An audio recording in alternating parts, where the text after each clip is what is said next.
Good morning, everybody, from the National Entrepreneur Center here in Orlando, Florida. Thank you for joining us this morning. I know there are people still coming in, but we're running a tight ship this morning, and so we'll get the celebration started. I'm Chris Leggett. I am the program manager of the Central Florida International Trade Office. A couple of housekeeping points to raise at the beginning. Everybody is muted on this. If you have any questions, you can raise them in the chat box or the Q&A box. I'm pleased to talk to you today about World Trade Month, which is May here in the United States, and it's an opportunity to recognize the importance of exporting to U.S. economy and to encourage American businesses to begin or expand their export efforts.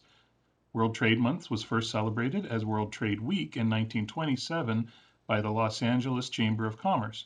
According to the Chamber, this occurred during a time of isolation and under the conditions prevailing during the heyday of the restrictive Smoot-Hawley Tariff Act.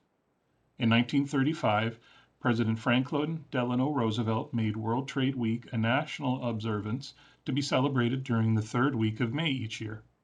Since then, just as U.S. exports have expanded exponentially, so too has this celebration by a number of federal agencies, state trade offices, area chambers of commerce, trade association, and other public and private organizations grown into World Trade Month.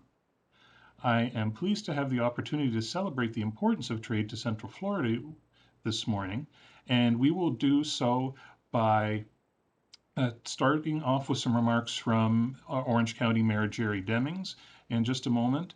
That will be followed by my interview with Manny Mencia, a quick discussion of the Central Florida Export Report, and then our keynote speaker, Congresswoman Stephanie Murphy, will speak with the National Entrepreneur Center's Jerry Ross about the trade agenda in Washington, D.C., and why trade matters to Central Florida.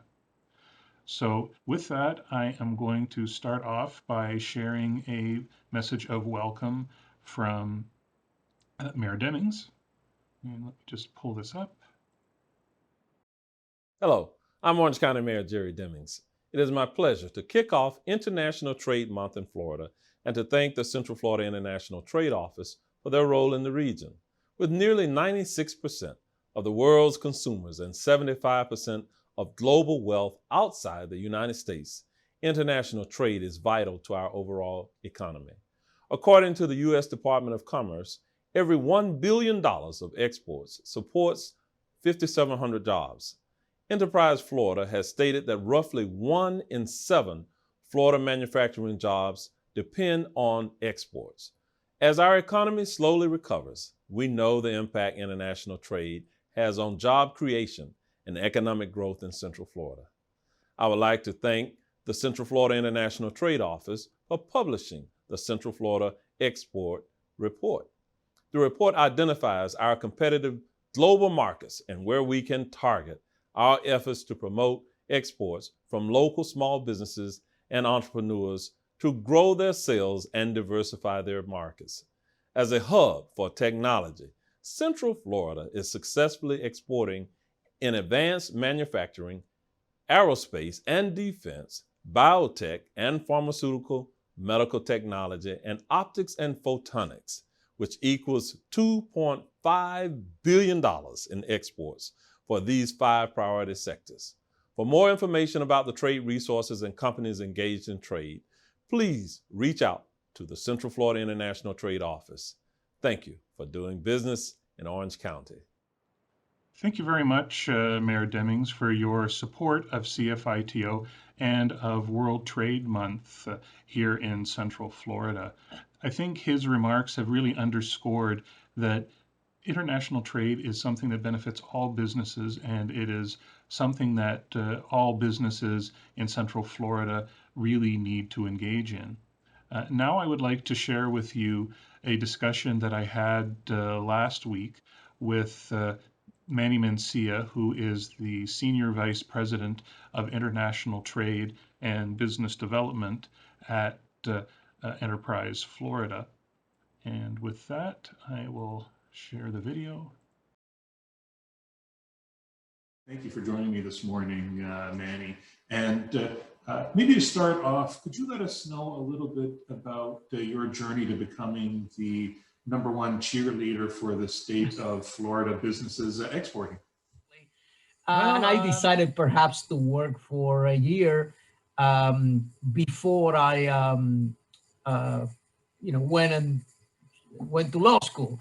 So started looking for a job, and the first thing that popped up was a friend of mine that was working for a company that sold security equipment and parking systems. And one of those things where he says to me, "Isn't your degree in international relations?" And I said, "Yeah." "Oh, I got an opportunity for you. We have this company here. We're looking for somebody to export, to help us export." And, I said, well, I knew that exporting meant selling abroad and importing meant bringing products into the country a little more. Nevertheless, they hired me, and it was one of those things where they expected me to do everything, including documentation and so on. Showed me to a little office and says, there's a telephone, there's of course, no laptop or computer or anything at the time. There's a telephone, there's a phone book, start exporting. So it was quite an education. But I got to tell you something. The company eventually, didn't do so well. Eventually, they closed. But I got to tell you something. Our international department, that export department, was actually making a few bucks. So after that, I needed a job. So I went to work for the Florida Department of Commerce.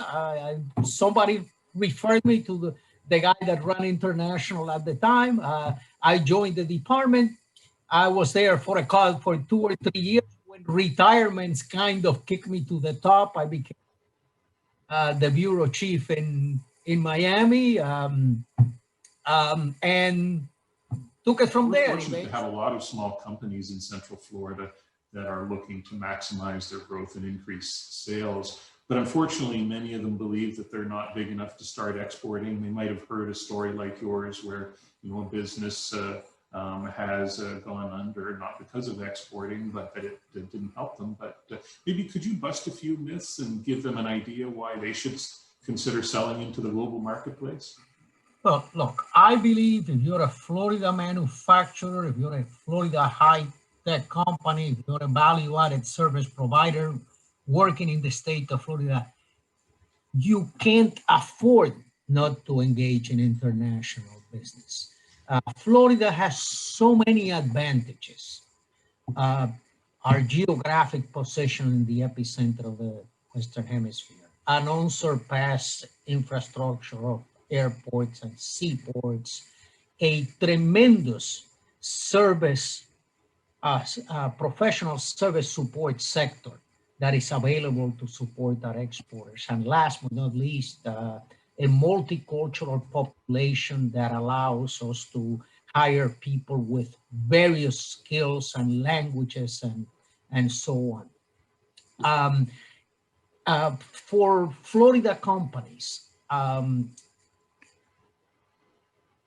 exporting is good for their profit line, it's good for their growth potential, and it's good for their employees. It's documented that companies that export grow about 15% faster, are 12 to 15% more profitable, pay roughly 18% higher wages, and I think most important, and the Great Recession back in 2008 proved it, they are much, much less likely to go under in times of domestic downturns. Now, you're correct. Many companies come to us and say, "Hey, we're small companies. Can we compete?" If you're a small company in Florida exporting, you're in a lot of companies. There are 58,000 exporters in Florida. By the way, that's the second largest concentration of international companies in the United States after California. Of those 58,000, roughly 97% would meet any criteria of the U.S. Small Business Administration for what a small company is, which is 500 employees or less. However, overwhelmingly, our clients and those companies are not 500 employees or less, but rather 100 employees or less. And in Florida, they export roughly 60% to 2/3 of the total exports of the state. In fact, the participation of small business in the export processes in Florida is higher than almost any state, if not every state of the United States. Typically, small businesses in our country export about 1/3 of the total exports of the nation. In Florida, it's 60% plus, just to give you an idea of how prevalent small businesses are in the international processes in the state. That's really great information, I think, that companies need to keep in mind, is that market diversification is really key for any company that is looking to grow. I mean, you've got so many people living outside of the United States. 3/4 of global wealth is outside the US, and that's a market that small business is looking to tap into. So how does Enterprise Florida help them to get involved in exporting? One of the great things I've always heard from meeting with export promotion offices from around the country is they're really impressed by some of the programs that Florida offers to them through Enterprise Florida. Could you expand a little bit on how Enterprise Florida helps those exporters to achieve that success internationally? Yes, of course. Yes. First of all, we firmly believe that exporting and export support programs are teamwork, have to be a team effort. So we work in very close partnership with our colleagues at the U.S. Department of Commerce, with local and regional organizations like your own, with Exim Bank, Florida Export Finance Corporation, Small Business Development Centers, Small Business Administration. So we've tried to create a program that complements and support and leverages what everybody else is doing with as little duplication as possible. So we focus on helping Florida manufacturers and Florida high-tech companies, again, like I mentioned, value-added service providers, but let me clarify, we're available to help exporters, whatever it is that they do in Florida. Those are just two sectors that we try to focus on. And the idea is working one-on-one with these companies throughout the state. We've deployed our staff very strategically by opening field offices in Jacksonville, Pensacola, Orlando, Tampa, Palm Beach, and Miami, which is where we're headquartered, where I'm based. Each one of those offices has a territory to cover. So typically our relationships begin with one-on-one counseling, meeting with the companies and making an assessment of what it is that they need in order to be able to succeed in the export processes. And of course, providing whatever assistance is necessary in terms of problem solving.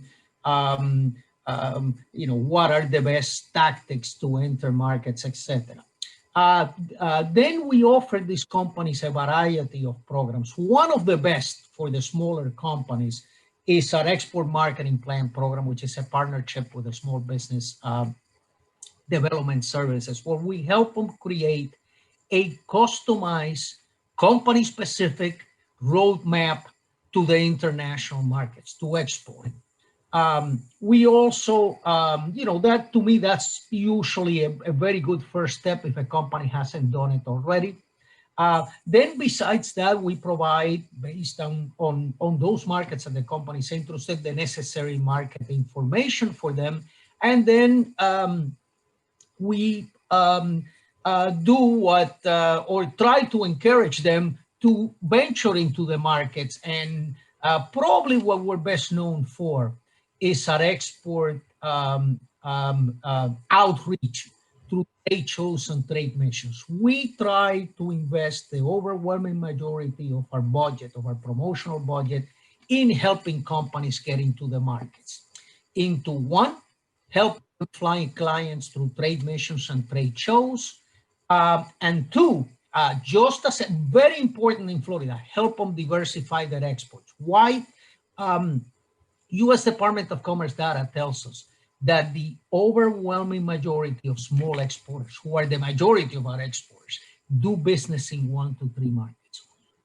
What does that mean? That means that they are very susceptible to market downturns, regional downturns, and also are less insulated against domestic market downturns than if they were doing business in more countries. So our second objective, besides helping them find a client, is helping them find the clients in new markets where they've never been before. So we try to specialize on new to market entry. We support those activities by providing an additional menu of services, which includes several specific grant programs that are available to companies. This includes, besides the Export Marketing Plan program, which, by the way, it's a program where we help subsidize a marketing plan, we have grants that enable companies to offset a significant part of going to a trade show. This could be an Enterprise Florida organized pavilion at a trade show, or they could choose to go to a trade show that they choose to and come to us and apply, and we help them, secure, if they need it, secure space on the show, or otherwise provide the grant support so that they're able to exhibit cost effectively. When we do our matchmaking trade missions, we provide grants to companies that offset the entire cost of the Gold Key, the matchmaking program offered by the U.S. Department of Commerce, plus the translators and so and other ancillary costs of going on a mission. We don't pay for the travel, of course, but for the support on the ground, we certainly provide a grant that reimburses that cost. Finally, we have a grant for website localization. Say if you've gone on a trade show to the Middle East, found great deal of opportunities there, we have a grant that will help you offset part of the cost of localizing your website on Arabic so that you can be more effective marketing to the clients there. Besides that, there's a whole other variety of hands-on support that we provide to our companies, including problem solving when they get in trouble or need some kind of specialized support or what have you. These are really great programs, and I always like to emphasize, as you have just now, that companies may be in business for themselves, but they're not getting into exporting by themselves. There's great services that are provided by Enterprise Florida, by our federal partners, and then local organizations like the Central Florida International Trade Office. One thing I wanted to pick up on that you were talking about is the support you have for trade shows. Could you very briefly give an overview as to why trade shows are important for a small business, why they should want to spend their money on going to a trade show? Yes, absolutely. Well, trade shows are the place where companies go. Vertical trade shows, industry-specific shows are the place where company, per excellence, the place you go to find new clients. If you want to grow your exports, if you want to diversify your exports, that's what you need to be. You need to find what are the big shows around the world for your industry and try to find a way to participate. We can, like I said, we can support it through grants. For example, as you know, we do pavilions. In fact, to brag a little bit about it, if you go to any air show in the world, or if you go to any life sciences, medical show in the world, I can almost guarantee you that the Florida Pavilion will be the largest of any state in the United States there. So when you go, for example, to Medica in Dusseldorf, Germany with your medical products, or when you go to the Paris Air Show in France for your aviation, aerospace, defense products to sell them, you are exposed not just to importers from a country, Germany or France, or to a region, but essentially every major player in the world, thousands of companies in those products and buyers that are that are seeking those products are going to be there. So you are going to have access to potential clients from all over the world. When we take a company to the Paris Air Show, when we take a company to Arab Health in the Middle East, or any of those major shows, it's not unusual for one of those companies to come back with leads from 15, 20 different countries, not just one and two. Yeah, that is so true. To me, if you're going to be proactive as an exporter, going to trade shows, brick and mortar trade shows, of course, whenever we're able to do, is the best way to penetrate and expand markets. Yeah, that's really key. It's a way to make sales, and it's also a great way to learn about the industry. If you're getting started and you're trying to, you've got that export marketing plan that's been funded by Enterprise Florida and completed by the Florida Small Business Development Centers. Going to that trade show is going to give you the real world experience that you've heard about from all the counseling. So it's really great that Enterprise Florida is able to provide such terrific support for local businesses who are looking to get into exporting in that way. And so finally, I wanted to take advantage of your experience and pick your brain on your involvement in international trade over so many years. Could you tell us a little bit about how you've seen Florida change, and what does that mean for our small businesses that are looking to export? Well, I going back many years, more than I care to remember.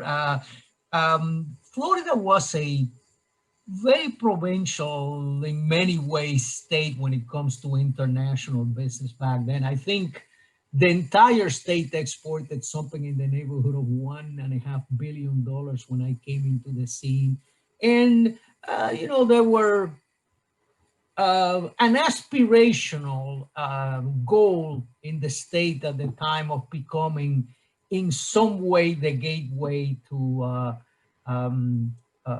the Americas. But we were very much what people remember as your father's Florida. An economy based on tourism, an economy based on construction, retirement, and so on. In fact, one of my fondest memories is when, in the first 3 months that I was with the Florida Department of Commerce, I went to a conference in Atlanta, and I got the opportunity to meet my counterparts from other states, and one of them came to me and said, "Oh, you're from the state of Florida?" And I said, "Yes, I'm with the Florida Department of Commerce." He looked at me and smiled and said, "Florida, the state of the newlywed and the nearly dead." So, retirement and tourism. And it's been such an extraordinary pleasure to see international trade and foreign investment grow in the manner that it has grown in the last few years, or in the last decades, shall we say. We've gone from being, like I said, no international business to, focuses of international business emerging in regions, first in South Florida, then in the Tampa Bay and Orlando, and perhaps Jacksonville area, some clusters there. And now it's a statewide business. We have client exporters in every single county of the state. We have some really growing, progressive, major exporters, even in smaller communities where years ago you would have not thought that an exporting company could thrive. And it's the transportation and communications revolution that makes it possible, no matter where you are, no matter how small your community. If you have an exportable product, if you have a good strategy for it, if you have the corporate will, very important, you can be a successful exporter. I am convinced of that. Well, thank you very much, Manny, for having a great conversation with CFITO. And we are certainly very fortunate to have an organization like Enterprise Florida that is committed to helping local businesses to grow through international trade. Some of the key points I think that you should be taking away from Manny is that your business cannot afford not to export. I mean, who doesn't want to grow faster and develop more competitive products and diversify their risk and pay higher wages? And it's equally important to pay attention to his message that you don't have to be big to export and that any business can take advantage of the many advantages we enjoy here in Florida, including our geographic location, infrastructure, and multicultural programs. And finally, with professional service providers like Enterprise Florida and CFITO, as well as our Florida Small Business Development Center colleagues here at the National Entrepreneur Center who are on the line today, you can be assured that while you will be exporting for yourself, you won't need to do it by yourself. And so while it's great to celebrate our success at the state level, it's also with great pleasure that I'm able to announce that CFITO can now share some groundbreaking trade information at the local level. I just want to highlight that it's possible that Representative Murphy could join us at any time, and so I will break away in order to go to that segment of the program. But in the meantime, I just want to talk a little bit about the Central Florida Export Report that was mentioned by Mayor Demings. Before I proceed further, I do want to thank JP Morgan Chase, and I'm pleased to recognize April Grajales, who is their local executive director for multinational corporations and who's here with us today from Tampa Bay. For making the report possible by supporting the National Entrepreneur Center resource partners and providing the funds that we use to pay for the data that helped prepare this export report. And I also want to express my appreciation to Enterprise Florida for partnering with CFITO to contract with Wiser Trade to compile trade data at the county level, which we didn't have available before. The export report will be released shortly on the CFITO website, which is at www.cfito, like Central Florida International Trade Office.org. But I wanted to share with you today some of the highlights of that report. As we've heard, nearly 21,000 high-paying local jobs are actually supported by exports. We are exporting from the region to 224 countries and territories from around the world. And if we were a state, Central Florida would rank as 45th overall in exports, just behind New Mexico and ahead of Vermont. So this is a really big export opportunity for us, and there's a lot of room to grow as well. 9 individual countries actually received more than $100 million in exports from Orlando area, and 28 of the 98 commodity groups recorded exports in excess of $20 million. So we're talking $3.1 billion from the region, which is a lot of money. And as we've heard from Mayor Demings, it's a really big market that exists outside the United States. Over 3/4 of global wealth and 96% of global population. And I see we are now joined by Representative Murphy. Welcome. Let me just bring in our moderator for this session, Jerry Ross. And now I know you have limited time available today, and we're very grateful for what you can share with us. So I will hand it over to Jerry. If you could turn your camera on, Jerry, then there we go. Everybody is in. Over to you, Jerry, for a great discussion with Representative Murphy.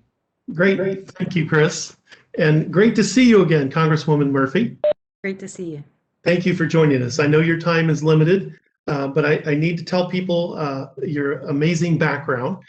U.S. Congresswoman Stephanie Murphy represents Florida's 7th District in the U.S. House of Representatives. The district includes all of Seminole County, much of northern Orange County, including downtown Orlando, Maitland, Winter Park, and the University of Central Florida. She currently serves on the House Ways and Means Committee, where she is a member of the Subcommittee on Trade, also on the Subcommittee of Worker and Family Support. In addition, she serves on the Armed Services Committee, where she is a member of the newly formed Subcommittee on Intelligence and Special Operations and the Subcommittee on Tactical Air and Land Forces. Prior to her election, Congresswoman Murphy was a local businesswoman and a college instructor after having served as a national security specialist in the office of the U.S. Secretary of Defense.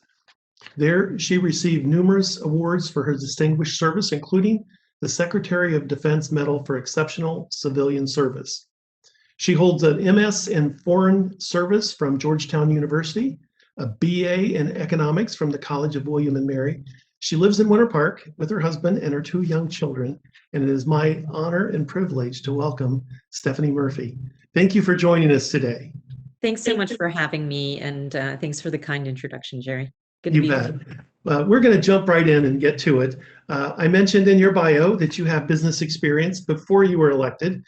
So can you tell us a little bit about your background and experience prior to your election? Sure. I have worked in the business sector, whether it was as a strategy consultant or for an investment firm. And so, and then I also taught finance at Rollins College, and really enjoyed my time in the private sector. All of those are helpful as in what you're doing today, right? Absolutely. And I think it's really important that members of Congress have diverse backgrounds, and they bring those perspectives to the act of legislating. And I also think, having worked in the private sector, I understand that often folks in DC legislate or regulate, and they have the best intentions, but sometimes there are unintended consequences. And so having recognized that, having been on the other side, I do try to be very careful when we legislate, and that we do so in a way that doesn't yield those unintended consequences for various industries and businesses. Well, I understand you're also on the Entrepreneurship Caucus in the House. That's right. Yep. I Well, think one of the great things about the United States is that we are a nation of innovators and entrepreneurs, and it's a real strength and a competitive advantage for us. Well, I have to tell you, when you visited the Center for American Entrepreneurship, I happened to be in the room, and you were amazing in what you brought to that group, which is innovators and entrepreneurs from all over the country. But what you don't know is at the reception afterward, every one of those board members came to me and said, I wish she was my representative. So you did well. You made us proud as a region. Great. So today we're here to talk about international trade. Can you share your thoughts on international trade in the U.S. and why it's important, and then specifically what that means as far as opportunities for Central Florida? Sure. I represent a district in Central Florida that is growing rapidly, and every day I see the economic benefits of trade for my constituents. You know, Florida's goods and services are exported all around the world, especially to countries in Latin America, and the imports that we have enable our consumers, my constituents, to be able to buy diverse products at good prices. So trade is a key part of our quality of life. And I mean, just for example, in 2018 alone, Florida exported over $52 billion of goods to the world. And that, supports well over 230-some thousand jobs. And then, the things that we export contribute a significant amount to our Florida GDP. Moreover, we have this incredibly diverse and talented workforce. And I think in Florida and Central Florida in particular, we have a stable business environment. On top of that, we have a multimodal transportation network that we're continually trying to build and improve. So really, Florida is a leading location for international business investments. I think people like the proximity of Florida to places in Latin America and the Caribbean, and see the value of locating in Florida to use it as a springboard to those markets as well as the U.S. market. And right now we're in the middle of probably one of the most consequential and controversial periods in trade policy in our nation's history. I think it's hard these days to like turn on the TV or open a newspaper without encountering a discussion of the rising cost of goods. And in part, that's because of the pandemic. And also, I think in part, it's because of some of the Trump administration's actions on trade. And so, as we slowly emerge from the COVID-19 and the Biden administration gets their folks in place in the trade space, and it starts to make decisions about where it starts to make its changes and decisions regarding trade.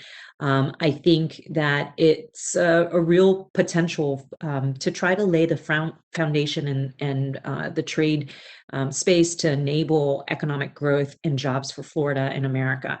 But bottom line is 95% of the world's population and 80% of the world's purchasing power is outside of the United States.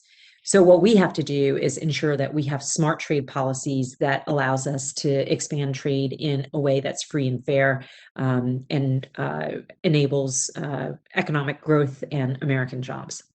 Well, you mentioned a couple of points there. One was the pandemic kind of identified some of the holes or gaps that we have in our supply chains, and distribution and those kind of things. And secondly, that a lot of times when we talk about Florida being an international trade hub, Orlando kind of sometimes gets left out of the conversation. And yet with a major port within 100 miles of east or west, and then a major airport, people forget how much trade actually goes through Central Florida. That's right. And so this is a place to be engaged in international trade. Absolutely. I couldn't agree with you more. We have incredible assets in the community that enable and is alluring to international trade. Both import and export. That's right. We're familiar with a lot of the existing export assistance, international trade assistance resources, like the U.S. Commercial Service, the Export Assistance Centers, the District Export Councils, the Small Business Development Centers, and even our amazing Central Florida International Trade Office, which is home here at the National Entrepreneur Center. Tell me about the Ways and Means Committee forming a subcommittee on trade. And so what does that address, and what's before that subcommittee currently? Sure. So the Ways and Means Committee has pretty broad jurisdiction, and we have jurisdiction over everything from revenues, which is a euphemism for trade or tax, to trade, to healthcare. In fact, a lot of the packages, the COVID packages, about 65% of the COVID packages passed over the last year came through our committee. But specifically, the Subcommittee on Trade is responsible for Congress's role in customs, tariffs, the negotiation and implementation of reciprocal trade agreements. So we were very active on USMCA last Congress.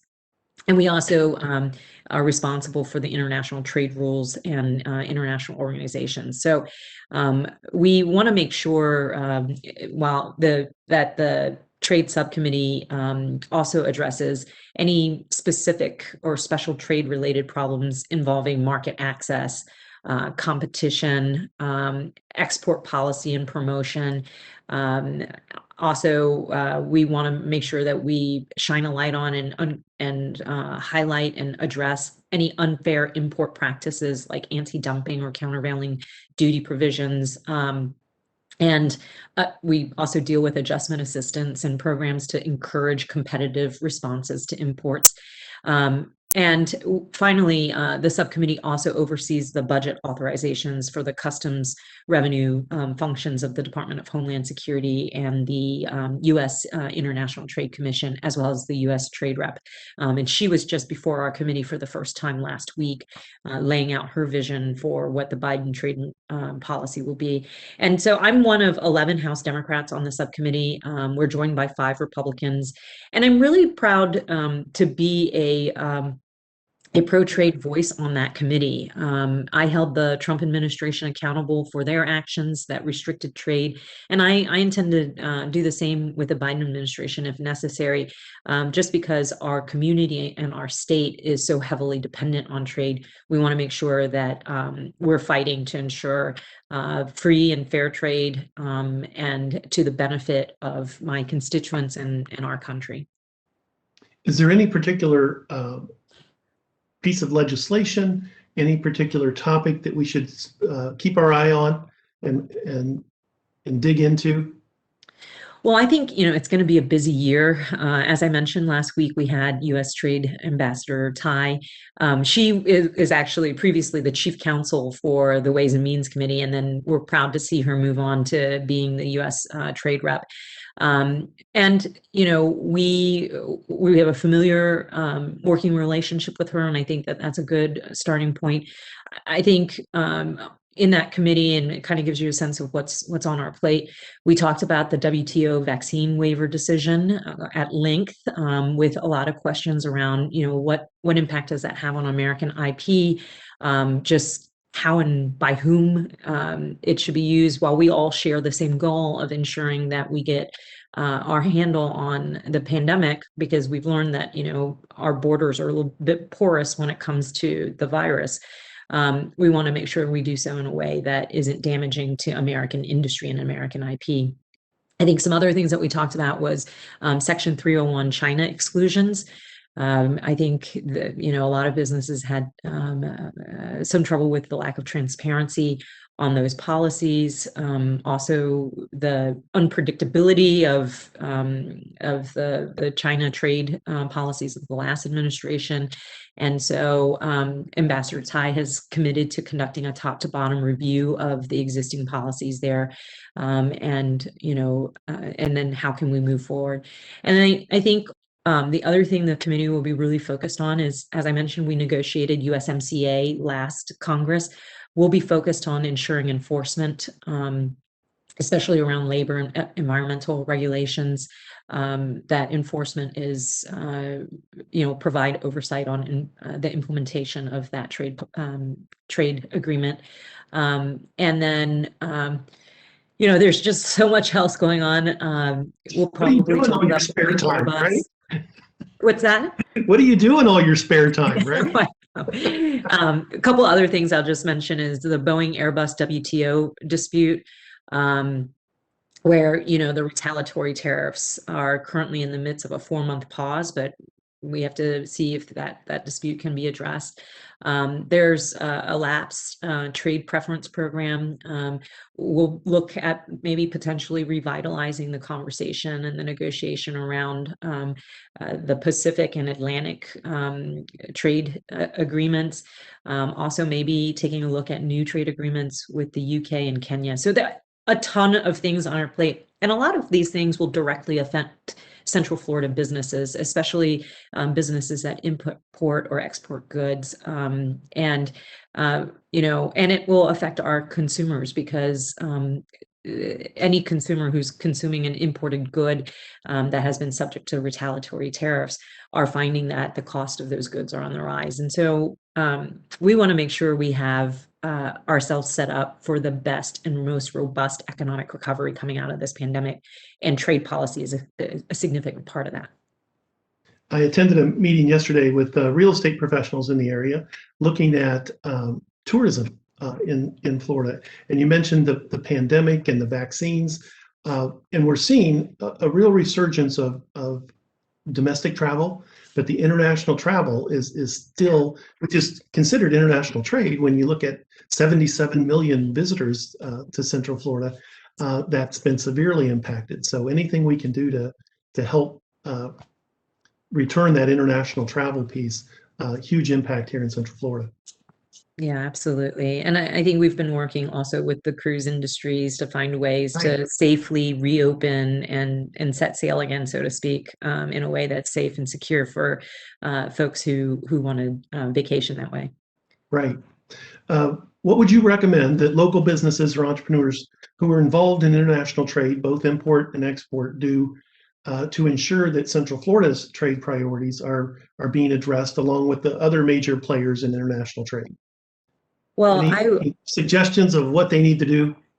Sure. Well, I would say make sure they speak to their members of Congress and voice any challenges or opportunities that trade policies can present on the ground. As I mentioned, having worked in the business world, I know that the world is littered with well-intentioned legislation with unintended consequences. And so members of Congress depend on hearing from the subject matter experts, the people who are actually living the trade policy on a day-to-day basis, to provide us with that feedback. I think personal stories also kind of help bring to life the effects of trade policy on communities. And my door is always open. I always love hearing from constituents, and it really does help inform my legislative path. So Congresswoman Murphy's cell phone number is 202. Connect with your local representative. That's the key. On a much larger scale, what, as the Central Florida community, can we do to support your efforts to represent and advance our priorities here in Central Florida in general? Keep an open dialogue with me in my office. My team and I are available. I've got a great team of folks in DC as well as in the district. If you bump into some federal agency issues, feel free to give us a call and let us work with our constituents and provide constituent services. And again, open communications so that I understand what is happening on the ground for you. Well, and you've been very available at the town halls that you've been doing around the community, but also you've been a great advocate and supporter of the National Entrepreneur Center, of our International Trade Office. And so we appreciate the help of all your staff. John has been great. And so we appreciate what you're doing. Any final thoughts that you would like to share with the folks on the call today? No, just really glad to be with you all. This is, I think we are approaching a really exciting and important time in our nation's history as we recover from a once-in-a-century pandemic. And I think we have a lot of opportunity here to have just a really robust economic recovery that can continue to grow our region and make Central Florida a great place to live and work. Well, thank you for your help, because our community did come together, and we did come together as small businesses, as large businesses. The healthcare providers in our community really did come together during this time to help everyone make it through, and Orange County specifically to provide CARES Act money to our businesses. So thank you for what you're doing for us at Washington, and we'll keep doing what we do here to keep Orlando one of the places that people want to come to live and work and play. So Great. thank you Thanks for your so time. much, Jerry. Thanks. Have a great day, everyone. Take care. Thank you. Thank you, Representative Murphy, and thank you, Jerry, for having hosted this session. I think it was really great to hear from the representative about what's going on in Washington and what that means for local businesses here in Central Florida, that it's not just a Washington issue, but these issues really do need input from local businesses through our representatives, and in turn what they're working on really does matter to the local businesses' ability to actually grow through international trade, whether that be importing or exporting, and that the federal government does carry a big stick internationally and speak softly, so you can really have influence over access to markets by talking to your representative. And I'd like to be able to turn back now to the Central Florida Export Report. And in fact, one of the reasons why I wanted to work on this report and make it a reality is because of its ability to provide decision makers, whether they be here in Central Florida or in Tallahassee or in Washington, D.C., about what it is that we're exporting from Central Florida.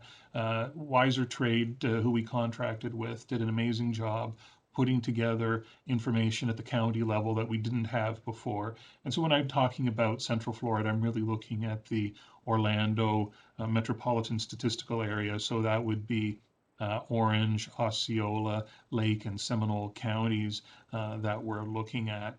And now we can actually talk to businesses here, not just about what Florida does and why trade is important to Florida, which it is very much so, but instead of having just to try and guess at what it means for Central Florida and just having an overall number, we're able to look at much more detailed information now. As I was talking a little bit about earlier, we export to a lot of destinations, though we are heavily focused on the Americas, so North, South, Central America, and the Caribbean. That's where about 2/3 of our exports go, and of the remaining third, it's roughly split half and half between Asia and Europe. So the top three markets for Orlando area exporters are Canada with $239 million of exports. And I'm pleased to say that the Consul General of Canada in Miami, Sue Harper, has joined us today because of the importance that international trade has, and to hear what's important to Central Florida. Brazil is a destination for 238 million, and Mexico is a destination for about 223 million dollars. And together they represent nearly 20% of the region's top markets, which also, even though these are three really important markets, it also shows how diversified our exports are, because when you take a look at the top three export markets for the United States, which is Canada, Mexico, and China, they accounted for over 42% of total US exports, whereas for us it's only 20%. So we're really sending it to a lot of markets. And one of the things I think you heard from Manny Mencia is that diversification is one of the most important things to be doing in order to better manage risk, better prepare for downturns in whether it be in the United States or in other markets around the world. Also, in terms of what the Americas means to the region, about $914 million of exports were sent to South America, 609 million to the Caribbean. I think a lot of people probably have figured that the number two market after South America might be Canada and Mexico in North America, but actually the Caribbean is really important, which comes back as well to what Manny Mencia was talking about, insofar as we need to take advantage of our geographic location. We're the closest place to Central Florida, and we're the closest place to the Caribbean here in Central Florida. So that's really exemplified by the importance of that market to us. And 462 million go to North America, and then 380 million to Central America. So this is a really important area for us to focus on. 18 of our top 25 markets are actually in the hemisphere. So that's something that businesses might want to think about. It's also important to recognize that we are about more than just exporting citrus and sunshine. Those are really important for us, but industrial machinery was actually our top export. That was over $800 million that we exported in 2018. Electronics with nearly 700 million, that was number two. Automotive with nearly 300 million is number three. And optical equipment is 264 million. And then rounding up the top five is actually dairy, a lot of butter and cheese at over $100 million for that. So these are not just a big number. That $3.1 billion in exports is important, but these are also high value products. which means that we're talking about higher value jobs that they bring to the region. And those are real economic priorities for local government, whether it be at the county level, at the city level, at the association level. And those are some of the information that we'll be able to share in the international trade report that will be published shortly on the CFITO website. Another key piece of information about this data that we were able to put together is that if you are an association or a company and you want to know, well, how much of my product is already being exported from the region, we can tell you all the way down to the county level what it is that we are doing here. With that, I would like to thank Mayor Demings for his opening remarks and to Manny Mencia at Enterprise Florida for the great conversation that we had about the importance of trade and why your businesses should care about trade and what Enterprise Florida can do to help with your exports. I'm pleased to recognize Mike Cooney, who is actually the local representative for Enterprise Florida, is on the call with us today, and I'm happy to put you in contact with him so you can learn about some of the great programs we discussed. I thank Jerry Ross for hosting, and especially Congresswoman Stephanie Murphy for sharing her interest in international trade, her expertise on what is being done in Washington right now, and how you can actually have an impact on U.S. Trade policy and ensuring that you get access to the markets you need. And on that, I would also like to thank the various organizations who joined us today. I know some of the association, like the Asian American Chamber, who's one of our partners here at the National Entrepreneur Center, is here. The Florida Small Business Development Center is on today. They're another great resource we have, and they partner with all the different resource providers around town. We have the Tampa Bay Organization of Women for International Trade, which I would encourage anybody to join. They're a great organization. And you don't have to be a woman to join. I am a member, and I learn a lot from the information that they're able to share, and some of the great topics, as well as the really interesting people who are also members of their organization. We also have the Central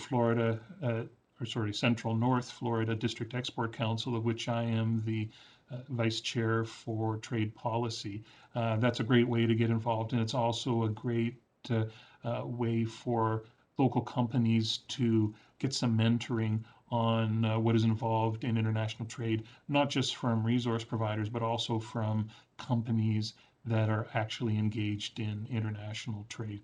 So with that, I think you'll have seen there's a lot of resources. You don't have to export by yourself. We're all here to help you, and this really is a great way to grow your companies.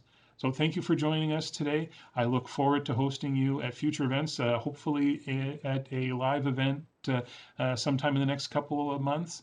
And in the meantime, I hope you will check out the Central Florida International Trade Office, that's CFITO.org website, to learn more about the services we offer and to learn more about the great international trade report that will shortly be published. Thanks very much. Bye-bye.